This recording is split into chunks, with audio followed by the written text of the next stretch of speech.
Bu dağa çıkmak için 5-10 tane tabur lazımdı. Birileri buna karşı bedel ödedi. Şimdi burası meşhur oldu artık. Petrol çıkıyor. Çokça merak edilen petrol rezervine geldik. Şırnak Gabar Dağı'ndayız. Petrolümüz şu. Traktöre koyduğunuz zaman traktör çalışacak Allah'ın izniyle. Biz denedik, çalışıyor. Terörden Irak bir noktaya getirilmiş olması, böyle bir rezervin bulunması da en önemli gerekçe. Pakistan üzerinden Afganistan'a giriş yaptık. Sel sularının etkisiyle Muğla Marmaris'teyiz. Müsilaj. Operasyon yapılacak. Buradan da alevler yükselmeye başladı. Yazın Adana'dan petrol haberi gelmişti. GZT rüyasının izinden giden Cengiz Buğr'un hikayesini paylaşmıştı. Bu kez petrol haberi Şırnak'tan geldi. Tesisi incelemek için Gabar Dağı'na gittik. Teröristlerden arındırılan Şırnak Gabar Dağı'ndayız. Bu kez çok farklı bir konuyla gündemde. Petrol arayışı devam ediyor. Aynı zamanda burada üretime de başlanmış durumda. Burası Şehit Esma Çevik tesisi olarak geçiyor. Yaklaşık burada günde 7200 varil petrol çıkarılıyor. Şimdi Şırnak'ta 150 milyon varillik petrol rezervinin bulunmuş olması gerçekten gurur verici. Türkiye'de çünkü petrol olmadığına dair birçok jeolojik analiz yapıldı bu zamana kadar. Bu analizler neticesinde Türkiye'nin bir petrol rezervi varsa bile bu rezervin keşfedilmesi, yer zemininin tektonik hareketliliğin devam etmesinden kaynaklı çok mümkün değildi. Ancak Anadolu karasında en az hareketliliğin olduğu ve yükselmelerin daha erken evrelerde gerçekleştiği Trakya bölgesiyle Güneydoğu Anadolu bölgesinde böyle bir imkanımız vardı. Nitekim son zamanlarda Türkiye Petrolleri Anonim Ortaklığı'nın ve Enerji Bakanlığı'nın ortaya koyduğu yeni perspektifle arama çalışmalarıyla birlikte biz özellikle Güneydoğu Anadolu bölgesinde bir yoğunlaşma gerçekleştiğini gördük. Gabar Dağı'nda yapılan sismik çalışmalarla bölgede yüzlerce aşılan kuyudan yeni bir tanesi açıldı. Gabar Dağı'na hedeflenildi ve direkt sonuç alındı. Arkamda petrolün çıkarılmasındaki en kritik işlemlerden birisi yapılıyor. Sondajlama işlemleri gerçekleşiyor. Yaklaşık 2000 ile 2500 metre arasında bir derinliğe iniliyor ve böylece kuyular açılıyor. Sondajın ardından üretimin yapıldığı yere geldik. Arkamdaki Şehit Esma Çevik 1 kuyusu açılan ilk kuyu. Üretilen petrol buradaki boru sistemleriyle, boru hatlarıyla birlikte istasyonlara gönderiliyor. Tam olarak petrolün çıkarıldığı, üretime hazırlandığı yerdeyiz ve gördüğünüz gibi buradan petrol şu an tesise gitmek için çıkarılıyor bu noktada. Çıkartılan petroller tankerlere yüklenir. Tankerlerden sonra doğruca rafineriye gider. Burada önemli olan rafineriler standart değildir. Yani dünyanın her tarafında bir rafineri standardı yok. İçeride bir bileşik olan bir madde düşünün. İşte mesela bir suyun içerisine tuz da atarsınız, şeker de atarsınız.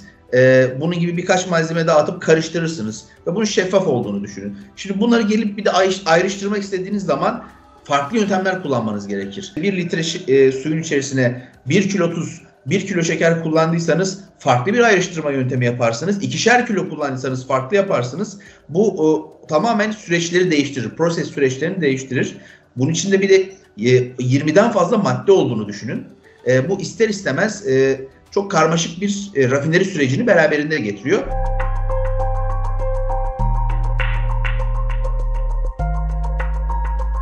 Şehit Esma Çevik Aralık 2019'da İdil ilçesinde teröristlerce döşenen EYP'nin imhası sırasında şehit oldu ve bu nedenle bu tesise şehidimizin ismi verildi. Şimdi de dış göreve gidiyoruz dedi. Ben seni daha sonra arayacağım dedi. Rabbim şehit babası olmayı bahşettiği için Rabbime şükürler olsun. Terörü bitiren de biziz. Petrolü çıkartan da biz. Akçay olarak 2 tane devrim yaptık. O konuda çok mutluyuz. İHA ve SİHA'ların da ilk temeli burada atıldı. Selçuk Bayraktar Bey ve rahmetli Özdemir Bayraktar amcamız ilk İHA SİHA deneme uçlarını burada yaptı. Selçuk Bayraktar ne emek verdiğini, burada işte çok riskli zamanlarda bu dağlarda ne kadar mücadele verdiğini, İHA SİHA'ların boz yaptığını gördük. Düşerken biz gençler götürüp teslim ediyoruz. Buradaki gençlerimize ilham olsun diye biz Selçuk Bayraktar'dan da istiyoruz. Buraya mini bir atölye yapsın, gençlerimiz ilham alsın. Haydi bismillah.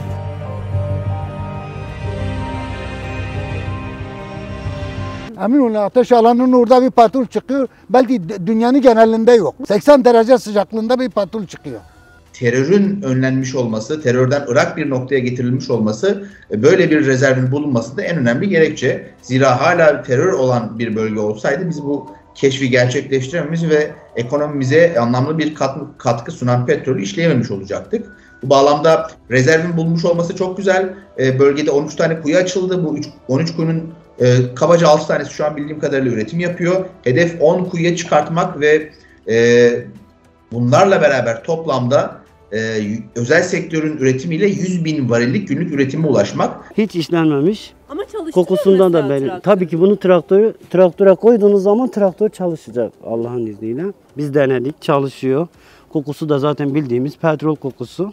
Köyünüze çok yakın bir yerde petrol çıkarıldı. Şimdi sen de petrolle ilgili bir şeyler okumak istiyorsun galiba, öyle de duydum. İlk petrol bulduğumuz zaman çok sevindik biz arkadaşlar. Yani Türkiye'nin gelişmesini de biz de çok istiyoruz. Teknoloji gelişsin ve yani şu an var artık çıkartıyoruz.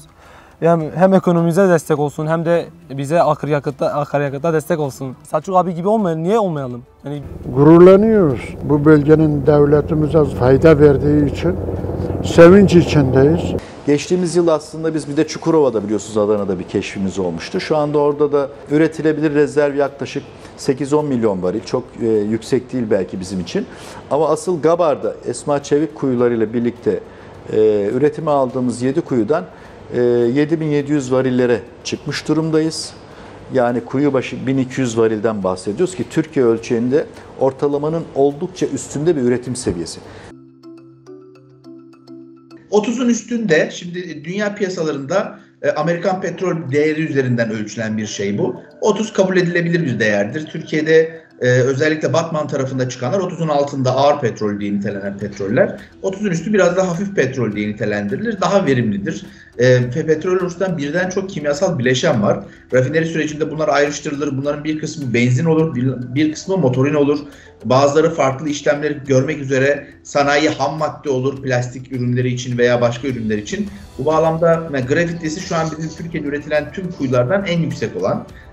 Irak pazarındaki, Kerkük'teki graviteye yakın. Oradaki gravite çok kaliteli. Bu 94-95 yıllarında buraya obüs topları, koca silahlı araçlar gelirken şu an sadece petrol araçları geliyor. Barut kokusu, top tüfek sesleri yerine şu an sadece huzur ve petrol kokuyor buralarda.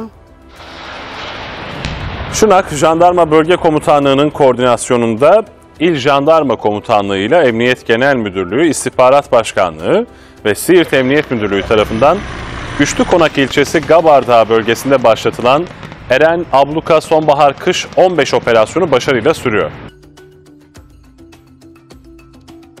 Bu tamamen yatırımla alakalı bir şey. Şimdi mesela Kerkük sahasında çok küçük bir alandan, işte 300-500 metrelerden petrol çıkartabilirsiniz. Şimdi Türkiye'nin işte jeolojik yapısı durumundan bahsettiğimiz için 2000 metrelere kadar inmeniz, belki daha aşağı inmeniz gerekebilir. İşte Venezuela'da 3500-4000 metrelerde petrol çıkartılır.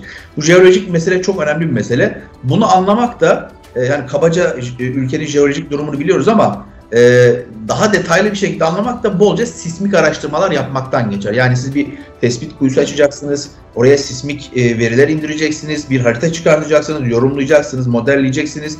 Üstüne bunu doğrulayabilmek için farklı kuyular açacaksınız. Yani çok ciddi bir maliyetten bahsediyoruz. Güvenlik güçleri tarafından bölgenin terörden temizlenmesiyle birlikte Türkiye Petrolleri Anonim Ortaklığı'nca Şırnak ve civar iller öncelikli arama alanları olarak belirlendi. Yani 1 kilometre, 2 kilometrelik kuyular açmak demek, onlara uygun ekipman sağlamak demek kolay bir iş değil. Yani deniz alanlarında bir kuyu açmanın maliyeti 150 milyon dolarlara kadar geliyor. Kara alanlarında bu rakam çok daha az, 10 milyonla 20 milyon bandı arasında bir değere gelebiliyor ama ciddi rakamlardan bahsediyoruz. Eğer bir kaynak ayrılırsa bu ayrılan kaynak muhakkak surette aramacılıkta karşılık verecektir. Çünkü unutmamak lazım. Her arayan bulamaz ama bulanlar arayanlardır.